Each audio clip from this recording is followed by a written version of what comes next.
वासुदेवाय। ओम नमो भगवते वासुदेवाय। ओम नमो भगवते वासुदेवाय। ओम नमो भगवते वासुदेवाय। ओम नमो भगवते वासुदेवाय। ओम नमो भगवते वासुदेवाय। नारायणं नमस्कृत्य नारायणं नमस्कृत्य नरं चैव नरोत्तमं देवीं सरस्वतीं व्यासं ततो जयमुदीरये नष्टप्रायेषु अभद्रेषु नित्यं भागवत सेवया भगवते उत्तम श्लोके भक्तिर्भवति नैष्ठिकी। हरे कृष्ण। आप सबका स्वागत है। हरे कृष्णा प्रभु जी, दंडवत प्रणाम। प्रभु जी दंडवत। 26वें श्लोक से आगे बढ़ते हैं। भगवान कपिल अब क्या कहते हैं सुनते हैं। ज्ञान मात्रम परम ब्रह्म परमात्मैश्वरः पुमान् दृश्य आदि पृथक भावे भगवान एक ईयते। मेरे साथ पढ़िए। ज्ञान मात्रम परम ब्रह्म ज्ञानमात्रं परं ब्रह्म परमात्मैश्वरः पुमान् परमात्मेश्वरः पुमान् दृश्य आदि पृथक भावे दृश्यादिभिः पृथक् भावैः भगवान एक ईयते। भगवानेकईयते। शब्दार्थ है ज्ञान, ज्ञान मात्रम केवल, परम दिव्य, ब्रह्म ब्रह्म, परम आत्मा परमात्मा, ईश्वर ईश्वर नियामक, पुमान परमात्मा, दृश्य आदि भी दार्शनिक खोज तथा अन्य विधियों से पृथक भावे ज्ञान की विविध विधियों के अनुसार भगवान श्री भगवान एक अकेला ईयते अनुभव किया जाता है। केवल भगवान ही पूर्ण दिव्य ज्ञान है, किंतु समझने की भिन्न भिन्न विधियों के अनुसार वे या तो निर्गुण ब्रह्म या परमात्मा या भगवान या पुरुष अवतार के रूप में भिन्न भिन्न प्रतीत होते हैं। किस विधि से आप भगवान को जानना चाहते हैं उस हिसाब से वो अलग अलग रूप में प्रतीत होते हैं भगवान, ये बताया गया। ये कह रहे भगवान कपिल। मेरे साथ पढ़े। केवल भगवान ही पूर्ण दिव्य ज्ञान है। केवल भगवान ही पूर्ण दिव्य ज्ञान है, किंतु समझने की भिन्न भिन्न विधियों के अनुसार किंतु समझने की भिन्न भिन्न विधियों के अनुसार वे या तो निर्गुण ब्रह्म वे या तो निर्गुण ब्रह्म या परमात्मा या परमात्मा या भगवान या अर्थात भगवान पुरुष अवतार के रूप में या पुरुष अवतार के रूप में भिन्न भिन्न प्रतीत होते हैं। भिन्न भिन्न प्रतीत होते हैं। हाँ, ये समझ आता है। ज्ञानी लोग भगवान को, मतलब निर्विशेषवादी लोग भगवान को ब्रह्म के रूप में जानते हैं। ब्रह्म, निर्गुण ब्रह्म, जिसको आप ब्रह्म ज्योति भी कहते हैं, के रूप में जानते हैं कि उनकी विधि ऐसी। और निष्ठिक योगी परमात्मा को परमात्मा के रूप में जानते हैं, और भगवान का भक्त उनको भगवान के पूर्ण अवतार के रूप में जानता है। विधियां अलग अलग हैं, इस वजह से ऐसा भगवान कपिल कह रहे हैं। तात्पर्य माता जी। हरे कृष्ण पल्लवी माता जी। हरे कृष्ण माता जी। हरे कृष्ण प्रभु जी। तात्पर्य श्रील प्रभुपाद जी द्वारा। श्रील प्रभुपाद जी की जय। यहाँ दृश्य आदि भी शब्द महत्वपूर्ण है। जो गोस्वामी जी के अनुसार दृश्य का अर्थ ज्ञान या दार्शनिक खोज है। विभिन्न विचारधाराओं के अंतर्गत दार्शनिक अनुसंधान की अनेकानेक विधियों द्वारा यथा ज्ञान योग विधि से वही भगवान अर्थात पूर्ण पुरुषोत्तम भगवान निराकार ब्रह्म समझा जाता है। इसी प्रकार अष्टांग योग पद्धति से वही भगवान परमात्मा प्रतीत होता है। किंतु विशुद्ध कृष्ण चेतवा अथवा ज्ञान की विशुद्ध स्थिति में जब कोई परम सत्य को जानने का प्रयास करता है तो वही भगवान उसे परम पुरुष प्रतीत होता है। केवल ज्ञान के आधार पर आध्यात्म समझा जाता है। यहाँ पर प्रयुक्त परमात्मेश्वर पुमान ये सभी शब्द दिव्य है और वे परमात्मा को ही बताने वाले हैं। परमात्मा को पुरुष भी कहा जाता है, किंतु भगवान शब्द सीधे पूर्ण पुरुषोत्तम भगवान का बोध होता है, जो श्री, यश, शक्ति, सौंदर्य, ज्ञान तथा वैराग्य नामक षड ऐश्वर्यों से पूर्ण है। वे ही विभिन्न परम व्योमों यानी वैकुंठों में परमेश्वर है। परमात्मा, ईश्वर और पुमान के विविध वर्णन यहाँ यह बताते हैं कि परमेश्वर के अनंत विस्तार है। अंततः भगवान को जानने के लिए मनुष्य को भक्ति योग अपनाना होता है। ज्ञान योग या ध्यान योग संपन्न करके अंततः भक्ति योग पद तक पहुंचना होता है, और तभी परमात्मा, ईश्वर, पुमान आदि को ठीक से समझा जा सकता है। श्रीमद् भागवत के द्वितीय स्कंद में संस्तुति की गई है कि मनुष्य चाहे भक्त हो या कर्मयोगी या मुक्ति का इच्छुक, यदि वह बुद्धिमान है तो उसे गंभीरता पूर्वक भक्ति में लग जाना चाहिए। यह भी बताया गया है सकाम कर्मों से जो भी इच्छित फल प्राप्त होता है, चाहे वह उच्च लोक जाने की इच्छा ही क्यों न हो, वह सब केवल भक्ति करने से प्राप्त हो जाता है। क्योंकि परमेश्वर 6 ऐश्वर्यों से युक्त है, अतः वे अपने उपासक को इनमें से किसी का भी वर दे सकते हैं। एक ही पूर्ण पुरुषोत्तम भगवान भिन्न भिन्न चिंतकों के समक्ष परम पुरुष, निराकार ब्रह्म या परमात्मा के रूप में प्रकट होते हैं। निर्विशेषवादी निराकार ब्रह्म में लीन होते हैं, किंतु निराकार ब्रह्म की उपासना से ऐसा नहीं होता। यदि कोई भक्ति करे और साथ ही परमेश्वर में लीन होना चाहे तो ऐसा कर सकता है। यदि कोई ब्रह्म में लीन होना चाहता है तो उसे भक्ति करनी होगी। भक्त तो परमेश्वर को साक्षात देख सकता है, किंतु ज्ञानी तथा योगी ऐसा नहीं कर पाते। वे भगवान के पार्षद पद तक नहीं उठ पाते। शास्त्रों में ऐसा कोई प्रमाण उपलब्ध नहीं है जहाँ ज्ञान के अनुशीलन या निराकार ब्रह्म की उपासना से कोई भगवान का निजी पार्षद बना हो। नहीं योग के सिद्धांतों से कोई भगवान का पार्षद बन सकता है। निराकार ब्रह्म को अदृश्य कहा जाता है, क्योंकि ब्रह्म ज्योति का निराकार तेज भगवान के मुख को आच्छादित किए रहता है। कुछ योगी चतुर्भुज विष्णु को हृदय में आसीन देखते हैं, किंतु यहाँ भी भगवान अदृश्य रहते हैं। भगवान केवल भक्तों को दृश्य है। यहाँ पर दृश्य आदि भी ही कथन महत्वपूर्ण है। क्योंकि भगवान दृश्य तथा अदृश्य दोनों हैं, अतः उनके भिन्न भिन्न स्वरूप है।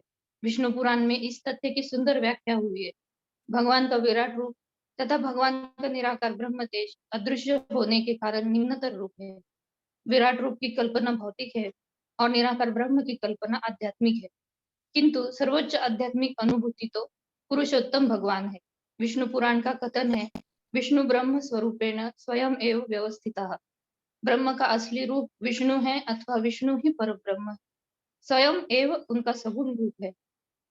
परम आध्यात्मिक अवधारणा तो भगवान है।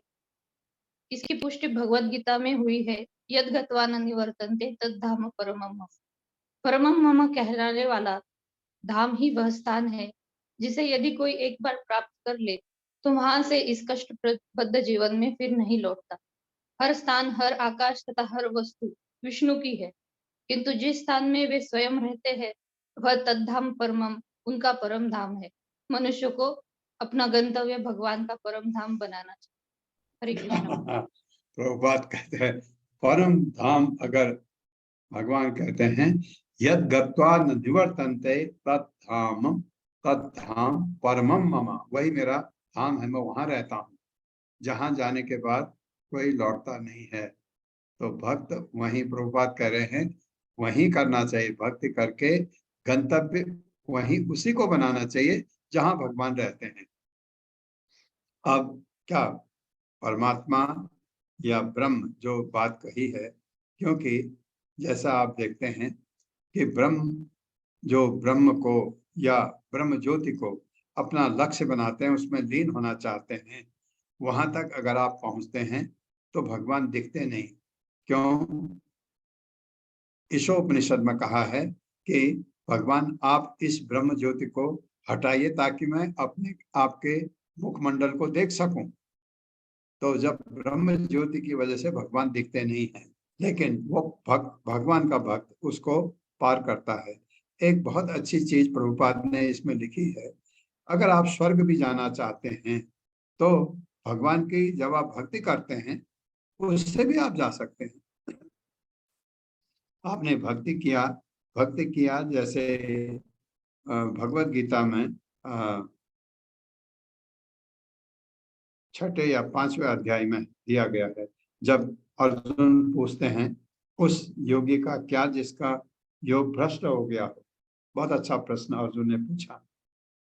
तो भगवान ने कहा वो ये यहाँ छोड़ने के बाद, शरीर छोड़ने के बाद वो स्वर्ग जाएगा, उच्च लोकों को जाएगा, स्वर्ग के ऊपर भी जा सकता है। स्वर्ग एक लोक है, उससे ऊपर भी, उससे भी अच्छे लोग, वहां कहीं जाएगा, ऐश्वर्य भोगेगा, फिर पृथ्वी पर आएगा। तो भक्ति से भी मिल सकता है वो आपको। अगर आपके भक्ति पूरी नहीं हुई, समझ लीजिए हम अगर इस जन्म में अगर वैकुंठ नहीं जा सके तो कहाँ जाएंगे? स्वर्ग। स्वर्ग पक्का है आपका, उसकी चिंता नहीं। तो उसके लिए देवताओं की पूजा क्यों करनी है? सीधे भक्ति करिए वो फल तो आपको तब भी मिल जाएगा। जो स्वर्ग भी जाना चाहते हैं अगर, तो वो भक्ति से भी मिल सकता है। देखिए, हम जितने लोग इस क्लास में बैठे हैं, सारे लोग तो वैकुंठ नहीं जा पाएंगे, ये भी हम समझते हैं। तो लेकिन नुकसान कुछ नहीं है। क्यों? क्योंकि एक तो आप, अगर आपने भक्ति की है 10 साल, 20 साल, 25 साल, और आखिरी में जब इस प्लेनेट को छोड़ने का वक्त आया, इस धरती को छोड़ने का वक्त आया, भगवान आप याद नहीं कर पाए, या आप आत्म साक्षात्कार होके स्वरूप सिद्धि नहीं हो पाई आपकी, गुरु के पास आप नहीं पहुंच पाए, या गुरु ने जैसा कहा आप वैसा नहीं कर पाए, तो आप वैकुंठ नहीं जा सकते। कहाँ जाएंगे? कहीं नहीं जाएंगे। आप उच्च लोकों में जाएंगे, ऐश्वर्य भोगेंगे, फिर आपको भगवान मनुष्य जीवन में नीचे धरती पर लाएंगे, ऐसे घर में, सदाचारी घर में। जैसे उदाहरण है, प्रभुपाद का घर था, उनके गुरु का घर उनसे भी अच्छा था। भक्ति सिद्धांत सरस्वती ठाकुर के तो जो पिताजी थे भक्त विनोद ठाकुर, वो तो गुरु परंपरा में आचार्य हैं। ऐसे घर में आपको पैदा हो सकते हैं। तो प्रभुपाद ने ये समझाया कि भक्ति से आपको सब कुछ मिल सकता है। अगर आप कहें मुझे ब्रह्म ज्योति तक देखना है, वो भी मिलेगा रास्ते में। जब आप भक्ति करते हैं, वो भी परमात्मा, ये सब पार करते हुए आप भगवत धाम जाते हैं। तो अगर कोई ब्रह्म ज्योति तक पहुंचना पड़ता जाता है, अगर उसको कोई भक्त मिल गया तो कहेगा, अरे ये महामंत्र जपो ना, बाकी तो उसने सब कर रखा है। जो ज्ञानी हैं या जो योगी हैं, वो मन को कंट्रोल करने में इंद्रियों को कछुए की तरह अपने अंदर छिपा के रखते हैं। उनके इंद्रियां बाहर व्यक्त नहीं होती, ताकि इंद्रिय विषय का तो सवाल ही नहीं। इतनी महान तपस्या करके वो जाते हैं। कितनी कठिन है अष्टांग योग, कितना कठिन है। इतना करने के बाद अगर भक्त मिल गया बाद में, उनके लिए तो कुछ नहीं है, एक ही सीढ़ी ऊपर होता, भगवत धाम जाना। तो भक्ति इसने बताया है सबसे अच्छी विधि है भक्ति का, भगवत धाम जाने की। 27वां श्लोक, एतावान एव योगेन समग्रहेण योगिनः युज्यते अभिमतो हि अर्थो यत् संगस्तु कृष्णशः। मेरे साथ पढ़िए, एतावान एव योगेन एतावानेव योगेन समग्रहेण योगिनः युज्यते अभिमतो हि अर्थो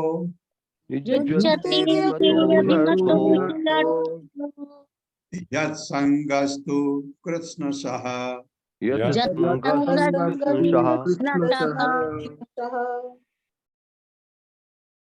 एतावान, इतना, एव ही योगेन, योगाभ्यास द्वारा, समग्रहेण, संपूर्ण, इस संसार में, योगिनः, योगी का, युज्यते, प्राप्त होता है, अभिमतः, इच्छित, ही, निश्चय ही, अर्थः, अभिप्राय यानी उद्देश्य, यत्, जो, असंगः, वैराग्य, तो निसंदेह, कृष्णशः, पूर्णतया।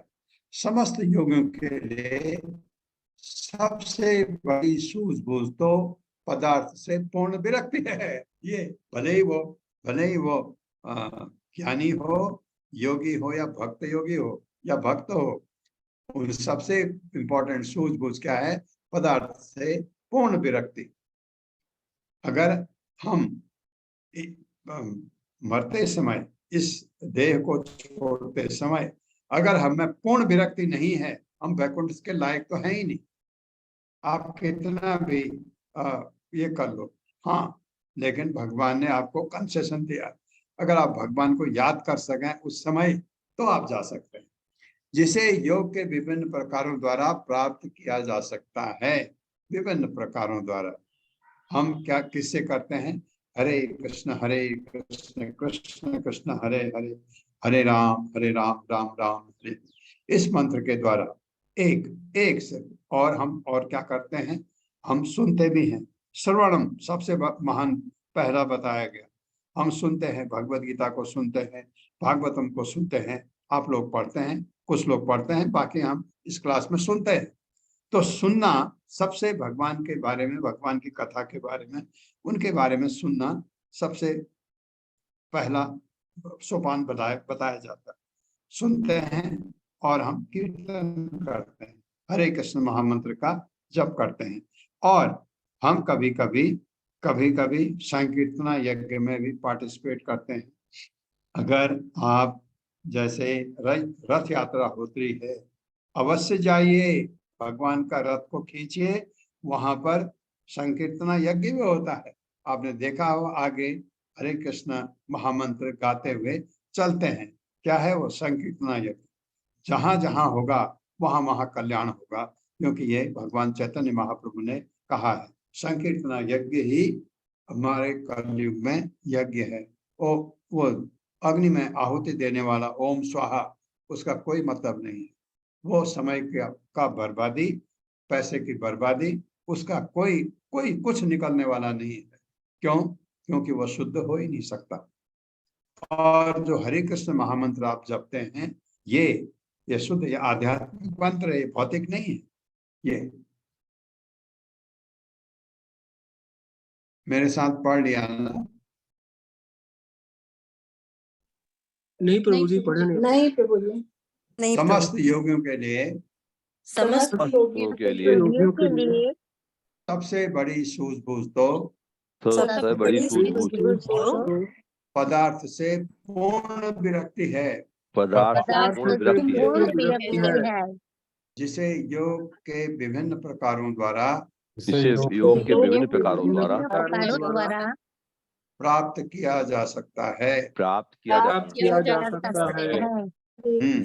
ये ज्ञानी हो, योगी हो और भक्त हो, सभी इसको प्राप्त करते हैं अपने अपने प्रकार से। तात्पर्य माता जी। हरे कृष्णा रीटा कतरिया माता जी। हरे कृष्णा माता जी, हरे कृष्णा प्रभु जी। श्रील प्रभुपाद की जय। श्रील प्रभुपाद जी के द्वारा योग तात्पर्य। योग 3 प्रकार के हैं: भक्ति योग, ज्ञान योग तथा अष्टांग योग। भक्त, ज्ञानी तथा योगी सभी भव बंधन से बाहर निकलने का प्रयास करते हैं। ज्ञानी अपनी इंद्रिय वृत्तियों को भौतिक कार्यों से पृथक करने का प्रयास करते हैं। ज्ञान योगी सोचता है कि पदार्थ असत्य हैं, केवल ब्रह्म सत्य है। अतः ज्ञान के अनुशीलन द्वारा वह इंद्रियों को भौतिक भोग से हटाने का यत्न करता है। अष्टांग योगी भी इंद्रियों को वश में करने का प्रयत्न करते हैं, किंतु भक्तजन अपनी इंद्रियों को भगवान की सेवा में लगाते हैं। अतः ऐसा प्रतीत होता है कि भक्तों के कार्य ज्ञानियों तथा योगियों से श्रेष्ठ हैं। योगी जन योग के 8 अंगों यम, नियम, आसन, प्राणायाम, प्रत्याहार इत्यादि के अभ्यास द्वारा इंद्रियों को वश में करने का प्रयास करते हैं, और ज्ञानी जन अपने मानसिक तर्क द्वारा यह जानने का प्रयत्न करते हैं कि इंद्रिय सुख असत्य है। किंतु सबसे सरल तथा अत्यंत प्रत्यक्ष विधि तो इंद्रियों को भगवान की सेवा में लगाना है। समस्त योगों का उद्देश्य इस संसार से इंद्रिय वृत्तियों को मोड़ना है, किंतु अंतिम लक्ष्य पृथक पृथक है। ज्ञानी ब्रह्म तेज से एकाकार हो जाना चाहते हैं, योगी परमात्मा का साक्षात्कार करना चाहते हैं, और भक्त कृष्ण चेतना तथा भगवान की दिव्य प्रेमा भक्ति उत्पन्न करना चाहते हैं। प्रेमा भक्ति ही इंद्रिय निग्रह की पूर्ण अवस्था है। इंद्रियां वास्तव में जीवन के सक्रिय लक्षण हैं। इन्हें रोका नहीं जा सकता। इन्हें तभी विलग किया जा सकता है जब कोई श्रेष्ठ व्यवस्था हो, जैसा कि भगवत गीता में भी पुष्टि की गई है। परम दृष्टवा निर्वर्तते। इंद्रियों के कार्य को रोका जा सकता है यदि उन्हें श्रेष्ठ कार्य दे दिए जाएं। यह श्रेष्ठ कार्य हैं इंद्रियों को भगवान की सेवा में लगाना। यही सारे योग का उद्देश्य है। हरे कृष्णा प्रभु जी। धन्यवाद। हरे कृष्णा माता जी। 3 विधियां हैं जैसे बताया। एक है ज्ञानी। ज्ञानी क्या करता है? ये इस भौतिक जगत को असत्य मानता है और कोई चीज इससे वो छोड़ना चाहता है इसको। उसका तरीका भी बहुत कठिन है, क्योंकि आप क्या है, आपको कोई चीज अच्छी दिखी, आपके आंख उस तरफ आकर्षण होता है, तो ज्ञानी क्या करता है, कहता है असत्य है, छोड़ इसको। ऐसे करके वो अपने इंद्रियों को कंट्रोल। ज्ञानी आगे बढ़ ही नहीं सकता जब तक उसकी इंद्रियां बस में नहीं है। कितना कठिन है आप सोचिए। दूसरा योगी देखे, अष्टांग योग को देखिए, यम नियम और ये आपने आसन प्राणायाम, ये आपने देखा इतने कठिन तरीके हैं। ये क्या करता है, वो भी अपने इंद्रियों को बस में कर लेता है, तब आगे बढ़ता है। बहुत ही कठिन है। आप ये तो छोड़िए, आप नियम आप मान सकते हैं, ये आपके इंद्रियों को, ये जो आपके नियम हैं, ये आप कर सकते हैं। कम खाना, ठीक सोना, ज्यादा नहीं सोना, कम नहीं सोना, ये चीजें आप कर सकते हैं। उसके बाद आसन, आसन में जैसे बैठना है, बहुत सारे लोग बैठ भी नहीं पाए। उसके बाद प्राणायाम है। प्राणायाम इतना कठिन होता है क्योंकि आपको इसका जो 10 हमारे प्राण वायु हैं, 5 तो मुख्य हैं, 5 उपवायु हैं। ये प्राण वायु ऊपर को जाती है, अपान वायु नीचे को जाती है। इसको कंट्रोल करना, आप चाहें अपान और प्राण वायु को रोक सकते हैं एक जगह, फिर प्राण वायु को ऊपर उठाना। कितना कठिन है ये मैं ये नहीं कर रहा असंभव है, लेकिन अगर 1 करोड़ लोग ट्राई करें, शायद एक आधी कोई कर सके, और ट्राई नहीं करते लोग। ये कठिन है मार। और ये पहले वाला ब्रह्म ज्योति तक जाता है। ये योगी कहाँ जाते हैं, परमात्मा का साक्षात्कार करना चाहते हैं, परमात्मा का। और भक्ति योग में क्या है, विधि सरल है वास्तव में, क्योंकि क्या है भक्ति योग, हरे कृष्ण कृष्ण कृष्ण हरे हरे, हरे राम राम राम हरे हरे। क्या कठिन है, बिल्कुल कठिन नहीं है। अब बताता हूँ, कठिन भी है। ये कठिन ये भक्ति योग में क्या है कि आप इंद्रियां तो कंट्रोल भौतिक की तरफ नहीं लगनी चाहिए। इंद्रियां भगवान की सेवा, आंख भगवान के स्वरूप को देखने के लिए, आप अर्चा विग्रह देखने के, बिल्कुल आप इसको क्या है भक्ति योग में इंद्रियों को क्या करना है, जैसे अम्बरीश महाराज ने किया। इसका उदाहरण अम्बरीश महाराज है, उनका हर चीज भगवान की सेवा के लिए था। महान राजा थे, लेकिन फिर भी वो अपने पैरों का इस्तेमाल भगवान के मंदिर तक जाने के लिए करते थे। अपने हाथ, राजा थे वो, अपने हाथ मंदिर में झाड़ू लगाने के काम करते थे। अपना सिर भगवान के चरण कमलों में नतमस्तक होने के लिए करते थे। आंखों का इस्तेमाल भगवान के अर्च विग्रह देखने के लिए करते थे।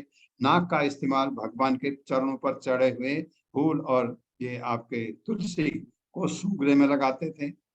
और जीभ भगवान का प्रसाद खाने में, है ना, कान भगवान के भजन सुनने में।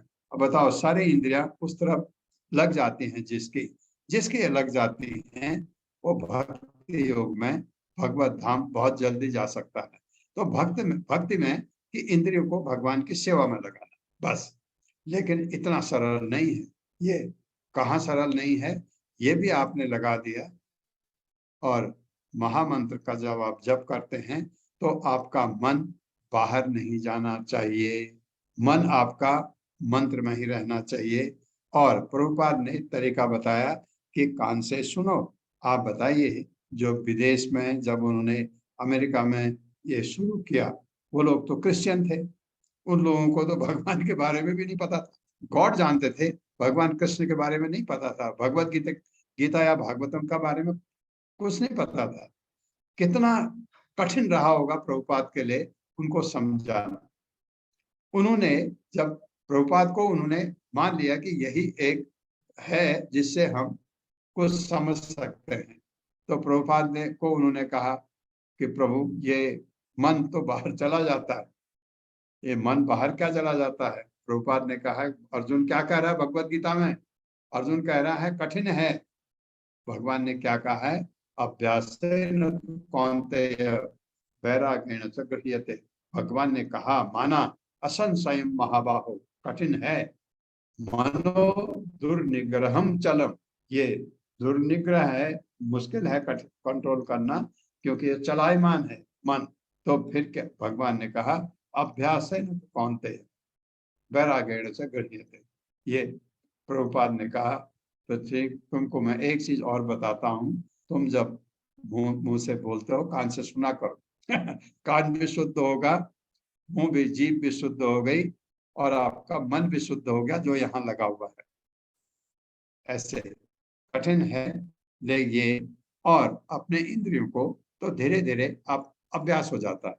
एक अभ्यास तो मैं आपको बताता हूँ जो मैं अनुभव किया।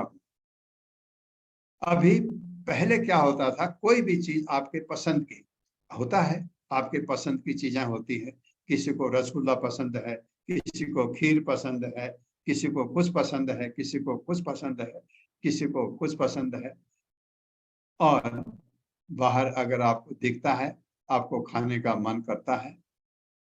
लेकिन जब आप भगवान का भोग लगा के खाते हैं तो आप बाहर का चीज बनी हुई आपको कभी पसंद ही नहीं आती। आप एकदम आता है, अरे ये तो ऑफर नहीं हुआ।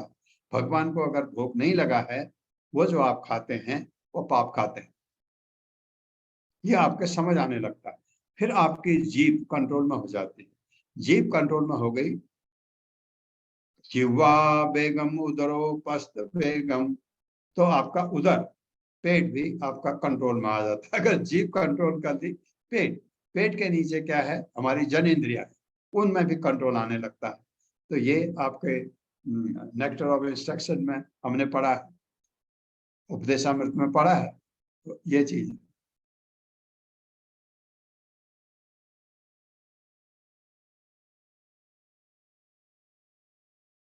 अट्ठाईसवां श्लोक, ज्ञानम एकम पराचीन है, इंद्रिय ब्रह्म निर्गुणम, अव भाति अर्थ रूपेण भ्रांत्या शब्द अधिधर्मिणा।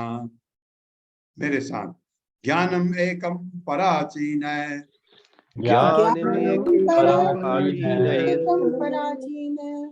इंद्रिय ब्रह्म निर्गुणम, अवभाति अर्थ रूपेण भ्रांत्या शब्द अधिधर्मिणा। भ्रांत्या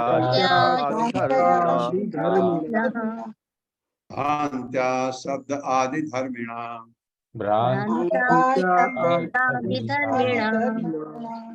शब्दार्थ है ज्ञानम, ज्ञान, एकम, एक, पराचीन, परांगमुख, इंद्रिय, इंद्रियों के द्वारा, ब्रह्म, परम ब्रह्म, निर्गुणम, गुणों से परे, अवभाति प्रकट होता है, अर्थ रूपेण, विभिन्न विषयों के रूप में, भ्रांत्या, भूल से, शब्द आदि, शब्द इत्यादि, धर्मिणा से युक्त। जो अध्यात्म से परम है, जो विमुख हो चुके हैं अध्यात्म से, वे परम सत्य यानी परमेश्वर को कल्पित इंद्रिय प्रति द्वारा अनुभव करते हैं। अतः भ्रांति बस उन्हें प्रत्येक वस्तु सापेक्ष प्रतीत होती है। एक्चुअली भौतिक जगत में चीजें सापेक्ष तो हैं, लेकिन जब आप परम ब्रह्म की बात करते हैं वो सापेक्ष नहीं है। जैसे आप कहते हैं भगवान सबसे ऊपर हैं, तो सापेक्ष कहाँ रहा। लेकिन अगर मैं आप ये कहते हैं कि वह आदमी बहुत लंबा था, तो ये सापेक्ष है। क्यों? क्योंकि वो आपसे लंबा था, इसलिए आप कहते हैं वो लंबा था, है ना।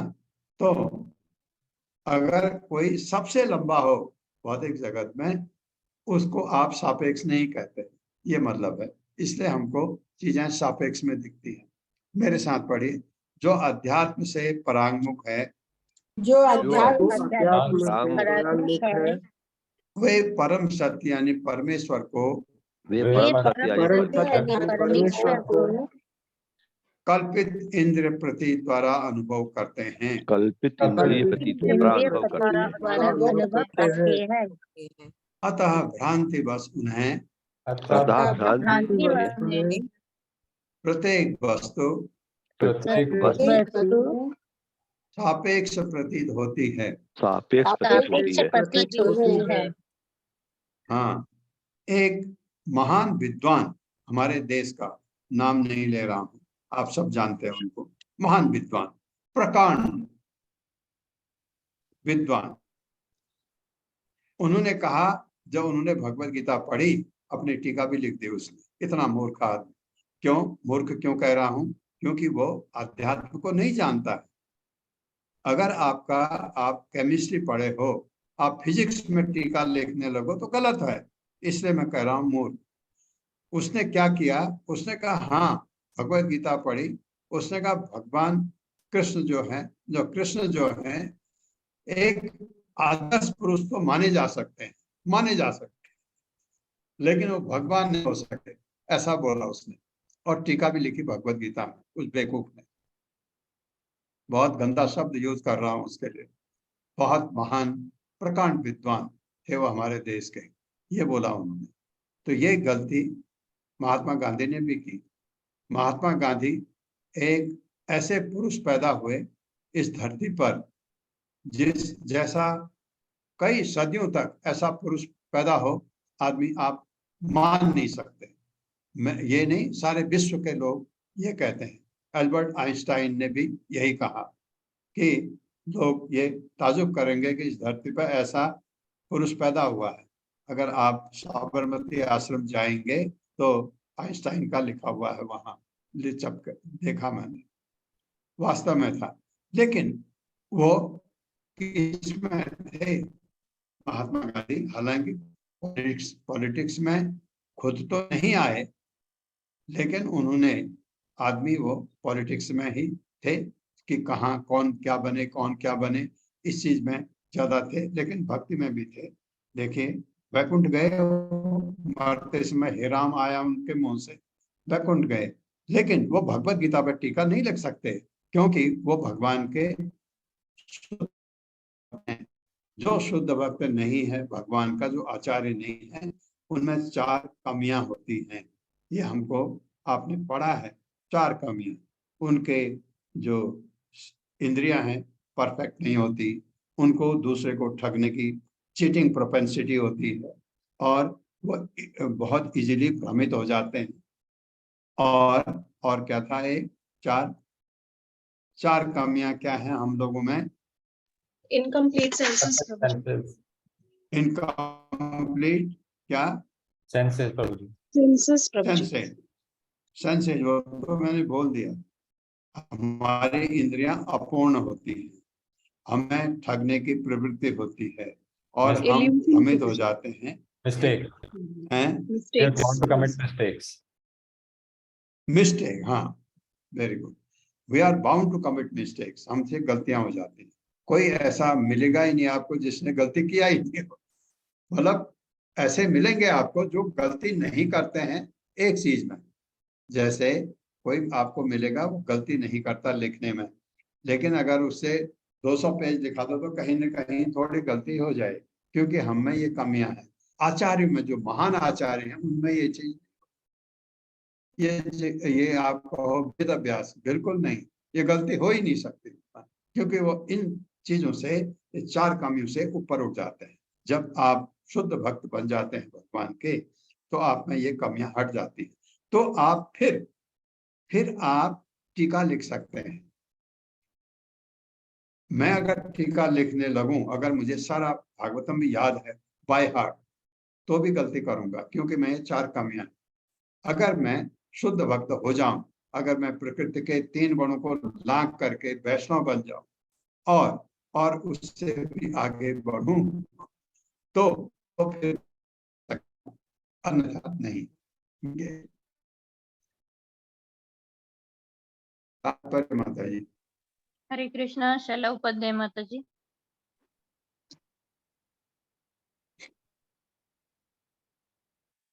शैला उपाध्याय माता जी। हाँ माता जी। हरे कृष्णा माता जी। हरे कृष्णा प्रभु जी। तात्पर्य श्रील प्रभुपाद जी द्वारा, श्रील प्रभुपाद जी की जय। परम सत्य श्री भगवान एक है, किंतु अपने निराकार प्रहलू के द्वारा सर्वत्र व्याप्त है। इसका श्रीमद् भगवत गीता में उल्लेख है।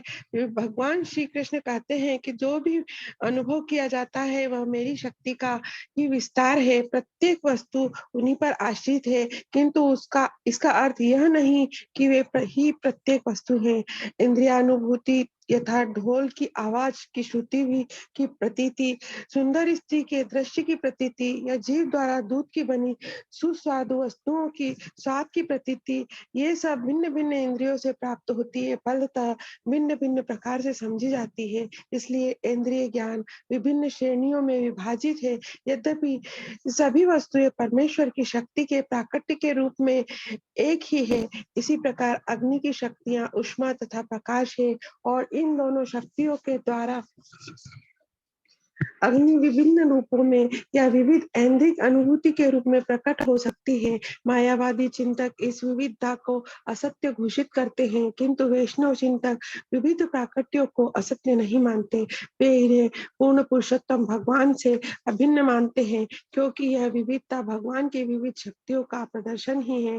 वैष्णव दार्शनिक इस दर्शन को स्वीकार नहीं करते हैं कि परमेश्वर सत्य है और वह यह सृष्टि असत्य झूठी है, ब्रह्म सत्य, जन्म मिथ्या। यद्यपि यह उदाहरण दिया जाता है कि सभी चमकने वाली वस्तुएं सोना नहीं होती, किंतु इसका अर्थ यह भी नहीं होता है कि चमकने वाली वस्तुएं असत्य है। उदाहरणार्थ सीपी सुनहली प्रतीत होती है, इसका सुनहला रंग आंखों की प्रतीति के कारण होता है, किंतु इसका अर्थ यह नहीं कि सीपी असत्य है। इसी प्रकार भगवान श्री कृष्ण के स्वरूप को देखकर कोई यह नहीं जान सकता कि वास्तव में वे क्या हैं, किंतु इसका अर्थ यह नहीं है कि वे असत्य हैं। कृष्ण के स्वरूप को ज्ञान ग्रंथों तथा ब्रह्म संहिता में वर्णित स्वरूप के आधार पर जाना जाता है। ईश्वर परम कृष्ण सच्चिदानंद विग्रह पूर्ण पुरुषोत्तम भगवान श्री कृष्ण का आध्यात्मिक शरीर शाश्वत एवं आनंदमय है। अपनी अपूर्ण अनुभूति के कारण हम भगवान के रूप को समझ नहीं पाते। हमें उनके विषय में ज्ञान प्राप्त करना होता है, इसलिए यहाँ पर ज्ञानम एकम कहा गया है। श्रीमद् भगवद गीता इसकी पुष्टि करती है कि जो लोग भगवान श्री कृष्ण को देखकर उन्हें सामान्य व्यक्ति समझते हैं, वे मूर्ख हैं। वे पूर्ण पुरुषोत्तम भगवान के असीम ज्ञान, शक्ति तथा ऐश्वर्य को नहीं जानते हैं। भौतिक इंद्रियों का अधूरा अनुभव इस निष्कर्ष की ओर ले जाता है कि परमेश्वर रूप विहीन है। इस प्रकार की अधूरी मानसिक अनुभूति के कारण बद्ध जीव भ्रामक शक्ति माया के वशीभूत होकर अज्ञान में रहता है। परम पुरुष को श्रीमद् भगवद गीता में उन्हीं के द्वारा उच्चरित वाणी में समझा जा सकता है, जहाँ वे स्वयं कहते हैं कि उनसे श्रेष्ठ कुछ भी नहीं है और निराकार ब्रह्म तेज उन्हीं के व्यक्तित्व के आधार पर टिका हुआ है। श्रीमद् भगवद गीता की शुद्ध एवं पूर्ण दृष्टि की तुलना गंगा नदी से की जाती है। गंगा जल इतना शुद्ध है कि उसे गधे तथा गायों की भी शुद्धि हो जाती है, किंतु यदि गंगा की उपेक्षा करके कोई गंदे नाले के जल से शुद्ध होना चाहे तो वह सफल नहीं होगा। इसी प्रकार मनुष्य केवल शुद्ध परमेश्वर के मुखारविंद से ही सुनकर शुद्ध ज्ञान प्राप्त कर सकता है। इस श्लोक में स्पष्ट कहा गया है कि जो पूर्ण पुरुषोत्तम भगवान से विमुख है, वे अपनी अपूर्ण इंद्रियों से परम शक्ति की प्रकृति के विषय में तर्क वितर्क करते हैं। निराकार ब्रह्म का ज्ञान केवल कानों से ग्रहण किया जा सकता है, निजी अनुभव से नहीं। फलतः ज्ञान स्रोत अनुभव से सुनकर प्राप्त किया जाता है। वेदांत सूत्र में इसकी पुष्टि की गई है। शास्त्र योनित्वात् केवल प्रामाणिक शास्त्रों से शुद्ध ज्ञान प्राप्त करना चाहिए। अतः परम सत्य के विषय में तथाकथित काल्पनिक तर्क व्यर्थ है। जीव की वास्तविक पहचान उसकी चेतना है, जो उसके जागते, सोते तथा सपने में सर्वदा विद्यमान रहती है। यहाँ तक कि प्रगाढ़ निद्रा में भी वह अपनी चेतना से अपने आप को सुखी या दुखी अनुभव कर सकता है। इस प्रकार सब सूक्ष्म तथा स्थूल भौतिक पदार्थों के माध्यम से चेतना प्रकट होती है तो वह ढकी रहती है, किंतु जब चेतना कृष्ण चेतना में रहकर शुद्ध हो जाती है तो मनुष्य जन्म मृत्यु के चक्र से मुक्त हो जाता है जब कल्मश रहित शुद्ध ज्ञान भौतिक प्रकृति के गुणों से अनावृत होता है, तभी जीव की वास्तविक पहचान हो पाती है। यह पूर्ण पुरुषोत्तम भगवान का शाश्वत दास है। यह अनावरण इस प्रकार से होता है कि सूर्य की किरणें प्रकाशमान होती है और सूर्य स्वयं भी प्रकाशमान है। सूर्य की उपस्थिति में सूर्य की किरणें सूर्य के सदृश प्रकाशमान रहती है, किंतु जब सूर्य का प्रकाश बादल से माया से आच्छादित हो जाता है तो अंधकार या अधूरी इंद्रियानुभूति प्रारंभ होती है। अतः अज्ञान के अंधकार से बाहर निकलने हेतु मनुष्य को अपनी आध्यात्मिक चेतना या कृष्ण चेतना को शास्त्रानुमोदित विधि से जगाना होता है। हरे कृष्ण माता जी। हरे कृष्ण प्रभु जी। हरे कृष्णा माता जी। तो परम सत्य को रिलेटिव सापेक्ष में नहीं सुनना चाहिए। इसका पूरे जो प्रभुपाद ने इतना लंबा लिखा है तात्पर्य, उसका हमको क्या समझना है, क्योंकि हम भक्ति कर रहे हैं और कि हमको भगवान को सापेक्ष में नहीं लेना। ये भगवान है, हाँ है, इनसे भी बड़ा हो सकता नहीं। वो परम सत्य जो है एब्सोल्यूट है, उससे नीचे को हो सकता है, ऊपर नहीं।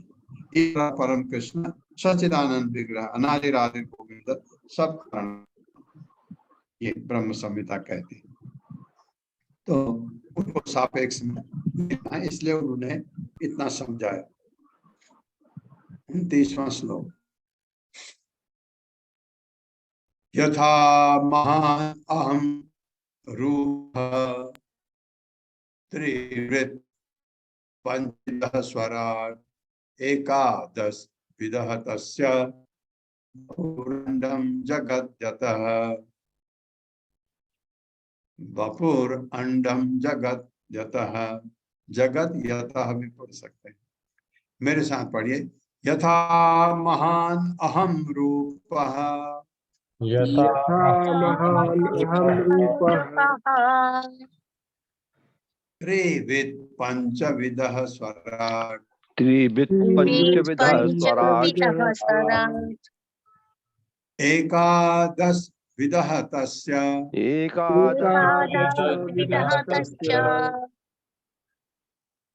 वपुर अंडम वपुरंडम जगद्यतः।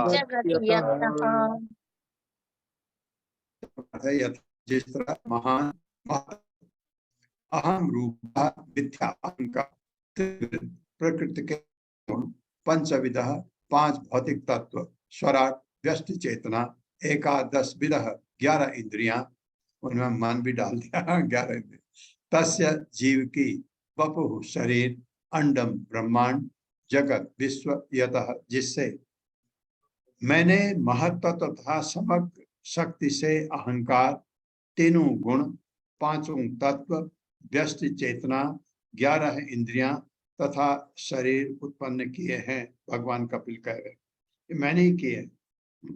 इसी प्रकार मुझ भगवान से ही सारा ब्रह्मांड प्रकट हुआ। ये तो सत्य है, ये तो हमको इतना तो समझ आ गया है। मेरे साथ पढ़िए। मैंने महत्त्व या समस्त समग्र शक्ति से अहंकार तीनों गुण तत्व पांचों तत्व व्यष्टि चेतना 11 इंद्रियां 11 इंद्रियां। हाँ, आपको लगेगा ना इंद्रियां 10 होती हैं, 5 ज्ञान इंद्रियां, 5 कर्म इंद्रियां। ज्ञान इंद्रियों में मन को भी लिया जाता है कई बार, इसलिए 11 तथा शरीर उत्पन्न किए हैं। तथा शरीर उत्पन्न किए हैं। इसी प्रकार मुझ भगवान से ही सारा ब्रह्मांड प्रकट हुआ।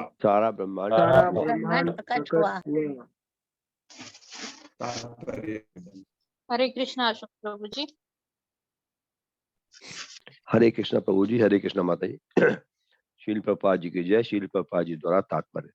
परमेश्वर को महत् पद के रूप में वर्णित किया गया है, जिसका अर्थ है कि वो समग्र भौतिक शक्ति, जिससे महत् तत्व कहते हैं, उनके चरण कमलों पड़ी लेटी है। दृश्य जगत की उत्पत्ति या समग्र शक्ति महत्तत्व है। महत्व तत्व से ही अन्य 24 विभाग हुए, जो इस प्रकार है: 11 इंद्रियां मन समेत, 5 विषय, 5 तत्व, चेतना, बुद्धि तथा अहंकार। चूंकि भगवान ही महत्व तत्व के कारण स्वरूप है, अतः एक प्रकार से प्रत्येक वस्तु परमेश्वर से उद्भूत है। अतः भगवान एवं दृश्य जगत में कोई अंतर नहीं है, किंतु उसी के साथ ही दृश्य जगत भगवान से भिन्न है। यहाँ पर स्वराट शब्द अत्यंत महत्वपूर्ण है, जिसका अर्थ है स्वतंत्र। परमेश्वर स्वतंत्र है और जीवात्मा भी स्वतंत्र है। फिर भी इन दोनों प्रकार की स्वतंत्रता में कोई साम्य नहीं है, क्योंकि जीव कुछ स्वतंत्र है और भगवान पूर्ण रूप में स्वतंत्र है। जिस प्रकार प्रत्येक जीव के भौतिक शरीर होता है, जो 5 तत्वों तथा इंद्रियों से निर्मित है, उसी तरह ये ब्रह्मांड परम स्वतंत्र भगवान का विराट शरीर है। शरीर नाशवान है, ऊपर से शरीर नाशवान है, उसी तरह ऊपर से पढ़िए प्रभु। अच्छा प्रभु जी, शरीर नाशवान है, उसी तरह। शायद स्क्रीन पर नहीं आया होगा। नहीं आया प्रभु जी, आ गया। उसी तरह परमेश्वर का शरीर रूपी संपूर्ण ब्रह्मांड भी नाशवान है, और ये दोनों प्रकार के शरीर महत्व तत्व से ही बने हैं। अतः बुद्धि से इस अंतर को समझना चाहिए। हर व्यक्ति जानता है कि उसका शरीर एक दिव्य स्फुलिंग से उत्पन्न हुआ है। इसी प्रकार विराट शरीर परमात्मा या परम स्फुलिंग से उत्पन्न हुआ। जिस प्रकार प्रत्येक शरीर आत्मा से उत्पन्न है, उसी प्रकार यह ब्रह्मांड रूपी विराट शरीर परमात्मा से उत्पन्न है।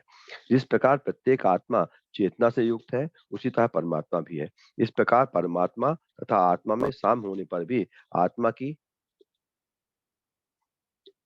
और ऊपर करिए प्रभु जी, चेतना सीमित है और परमात्मा की असीम है।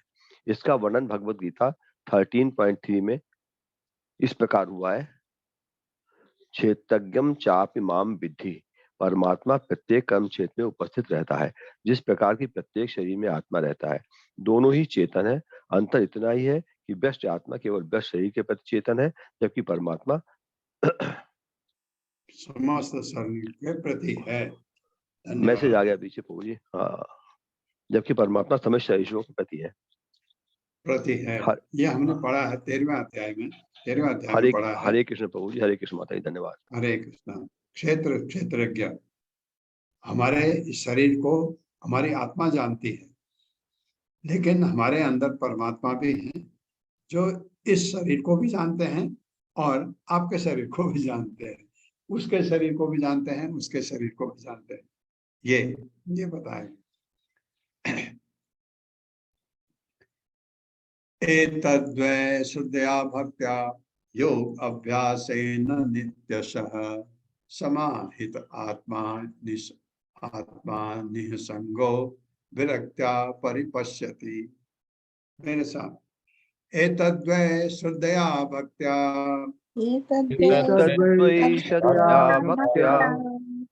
योग अभ्यासेन नित्यशः समाहित आत्मा निःसंगो विरक्त्या परिपश्यति। शब्दार्थ है एतत्, यह वह निश्चय ही, श्रद्धा से, भक्ति से, योगाभ्यास से, नित्यशः सदैव, समाहित आत्मा, स्थिर चित्त वाला, निःसंगः भौतिक संगति से विरक्ति से, परिपश्यति समझता है। यह संपूर्ण ज्ञान उस व्यक्ति को प्राप्त होता है जो भगवान कपिल बता रहे हैं, खुद कह रहे हैं भगवान, उसको प्राप्त होता है जो पहले से ही श्रद्धा, तन्मयता तथा पूर्ण विरक्ति सहित भक्ति में लगा रहता है और भगवान के विचार में निरंतर निमग्न रहता है। वो भौतिक संगति से निर्लिप्त दूर रहता है। हमें क्यों नहीं समझ आता? क्योंकि हम भौतिक संगति में फंसे हुए हैं। भौतिक संगति बिल्कुल नहीं चाहिए अगर आपको पूर्ण अध्यात्म में घुसना है। मेरे साथ पढ़िए, यह पूर्ण ज्ञान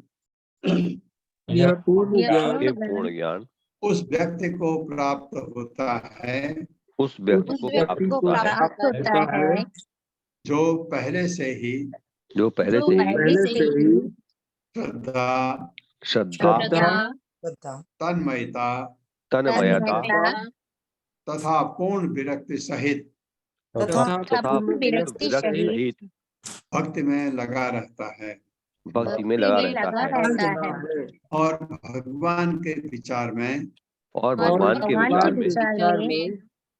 निरंतर निमग्न रहता है। निरंतर निमग्न रहता है। वह भौतिक संगति से निर्लिप्त दूर रहता है। दूर रहता है। यहाँ पर आपको एक चीज, श्रद्धा तो सबसे पहली है। श्रद्धा के बगैर तो आप भक्ति में आगे बढ़ ही नहीं सकते। श्रद्धा, साधु संगा, भजन क्रिया, ये हमने पढ़ा है ना। श्रद्धा, साधु संगा, भजन क्रिया, अनर्थ निवृत्ति, गंदगी हटाना, इससे उसे आगे बढ़ते हैं 9 सोपान और आखिरी में भगवान का प्रेम। ये तो जरूरी है। तो भगवान के विचार में हमेशा निमग्न रहता है। और अब आप कहेंगे कि जो भगवान के भक्त हैं मंदिरों में, उनसे तो हम मिलते हैं, वो बहुत अच्छी तरह बात करते हैं, लेकिन वो बात क्या करते हैं, वो ये नहीं पूछते आपसे प्रभु आपने आज क्या खाया, क्या बनाया, स्वादिष्ट था, ये कभी नहीं पूछते हैं। और आपके बगल वाले घर वालों का क्या हाल है, कभी नहीं पूछते हैं। क्या पूछते हैं? वो आपको जो भी बात करते हैं भगवान के बारे में, आपका कैसे भक्ति चल रही है, कितनी माला जप रहे हैं और भगवत गीता पढ़ रहे हैं, ये सब चीज का भगवान से संबंध है ऐसा। लेकिन कभी कभी वो हमारे जो बातें भी सुनते हैं, जो हम भौतिक बातें करते हैं वो भी सुनते हैं। उनको सुनना पड़ता है क्योंकि वो हमको इस रास्ते पर लाना चाहते हैं, इसलिए। लेकिन उनका एम भौतिक जगत से संबंध करने का नहीं है। ये हमेशा भौतिक संगति से निर्लिप्त दूर रहता है। लेकिन वो तो भौतिक लोगों की संगति करते हैं। क्या पर्पज क्या है? उनको भक्ति में लाना। तो वो भगवान का काम है। भगवान ने क्या है 18वें अध्याय में कहा है, ऐसा भक्त मुझे बहुत ही पसंद है, अतिशय प्रसन्न है, पसंद है। भगवान ने कहा मैं ऐसे भक्त से बहुत खुश हूँ। आप माता जी। हरे कृष्णा। पूनम अखिलेश कुमार माता जी। हरे कृष्णा माता जी। हरे कृष्णा प्रभु जी। दंडवत प्रणाम। तात्पर्य श्रीला प्रभुपाद जी के द्वारा। श्रीला प्रभुपाद जी की जय। इस पूर्ण ज्ञान को योग का अभ्यास करता नास्तिक नहीं जान सकता। केवल ऐसे व्यक्ति जो पूर्ण कृष्ण चेतना में भक्ति के व्यवहारिक कार्यों में लगे रहते हैं, वे पूर्ण समाधि में समाहित हो सकते हैं। वह ही समग्र दृश्य जगत तथा इसके कारण संबंधी वास्तविक तथ्य को देख और समझ सकते हैं। यहाँ ये स्पष्ट कहा गया है, जिसने पूर्ण श्रद्धा समेत भक्ति विकसित नहीं की है और यह समझ पाना असंभव है। समहितात्मा तथा समाधि पर्यायवाची शब्द है। हरे कृष्ण प्रभु जी। हरे कृष्ण माता जी। धन्यवाद। हरे कृष्ण माता। तो ये बताया है, श्रद्धा नहीं है तो भक्ति विकसित हो ही नहीं सकती। श्रद्धा पहला सोपान। श्रद्धा, साधु संगा, भजन क्रिया, अनर्थ निवृत्ति, और इसके फिर आपको एक और है, फिर आसक्ति, भाव, प्रेम। एक छूट गया है, निष्ठा। निष्ठा। हाँ, निष्ठा, रुचि, आसक्ति, भाव, प्रेम, ये आखिरी सोपान है भगवान का प्रेम। और ये जो हमारे भक्ति करने के 9 सोपान है, कोई भी आप एक को ले सकते हैं या सब को ले सकते हैं। वो क्या है? श्रवणम, कीर्तनम, विष्णु स्मरणम, पाद सेवनम, अर्चनम, बंदनम, दास्यम, सख्यम, आत्मनिवेदनम। आत्मनिवेदन का मतलब भगवान से प्रेम, सब कुछ भगवान को अर्पित कर देना। वो तभी कर सकते हैं जब आपका दिल सब कुछ हो जाए। ऐसा कभी कभी ऐसा, या इस भौतिक जगत में देखने को मिलता है। माँ करती है छोटे बच्चे के लिए, अपना सब कुछ न्यौछावर कर देती। ये छोटे बच्चे के लिए, बड़े के तो ध्यान देके करना पड़ता है। ओम अज्ञानतिमिरान्धस्य ज्ञानाञ्जन शलाकया चक्षुरुन्मिलितं तस्मै श्री गुरुवे नमः। नमो विष्णुपादाय कृष्णपृष्ठाय भूतले श्रीमते भक्तिवेदांत स्वामिनिति नामिने। नमस्ते सारस्वती देवे गौरवाणी प्रचारिणे निर्विशेष शून्यवादी पाश्चात्य देशतारिणे। जय हो श्री कृष्ण चैतन्य प्रभु नित्यानंद श्री अद्वैत गदाधर शिवासादि गौर भक्त वृंद। हरे कृष्णा कृष्ण कृष्णा हरे हरे, हरे राम राम राम हरे हरे।